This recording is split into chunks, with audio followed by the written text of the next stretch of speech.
Stephen, of course, died a marvellous death, didn't he? What a death. I've always believed that great men should die great deaths. They shouldn't just fade away in a hospital bed somewhere. They've lived great lives, and so it's very fitting that they go out with a bang too, because that's the way they've lived their lives. To the full. They have no fear of death. Those who've got confidence in God don't fear death. What is death? It's a sleep. It's not really even death. It's only temporary. Real death, of course, is another matter. From my experience, by the way, only those who've resolved the real death issue can die peacefully with the loss of this body, which is nothing. And so Stephen died a great death. Look at 59. They went on stoning Stephen as he called upon the Lord. I love that statement, don't you? Imagine those stones hitting him. Well, these are not little stones. They're picking up boulders and throwing them at him. And as they're landing on his body, what's he doing? He calls upon the Lord and says, Lord Jesus, receive my spirit. But then he goes one step further. Falling on his knees now, no doubt he's getting weaker.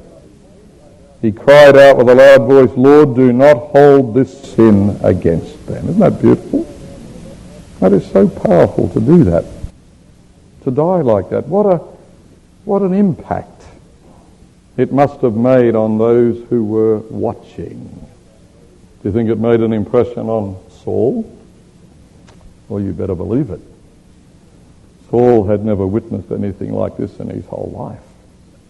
And here's a man dying with dignity, dying with courage, dying without fear and intimidation. I remember very well when I was pastoring in Las Vegas, one of our school teachers there, in fact he was teaching my oldest son at the time. I think he was the 6th grade teacher or something. He was at home with his wife and he had a fatal heart attack. And his wife was holding him and he fell down to his knees and he said to her, he must have known, he said, I've only got a few minutes. So he said, don't call 911, just stay with me. And he fell down on his knees and he began to pray. His wife told me this story herself. And she said she could hardly believe it as her husband opened his mouth and began to pray. Do you know what he prayed for? She said he listed all the children in his class, including your son. I thought, wow. And she said he called them by name and he invoked the blessing of God on their lives, saying he would not be able to continue to shape them. And she said, then he smiled and he went to sleep. Do you think I had a lot of joy in conducting that funeral? I've never had a more joyful time, if I could say that, in conducting a funeral. There was so much praise. Several members of his own family were healed just through the funeral service.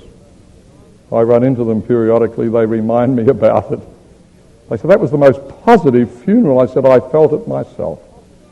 Because here's a man who lived what he believed, and dying was not the end of that, not at all.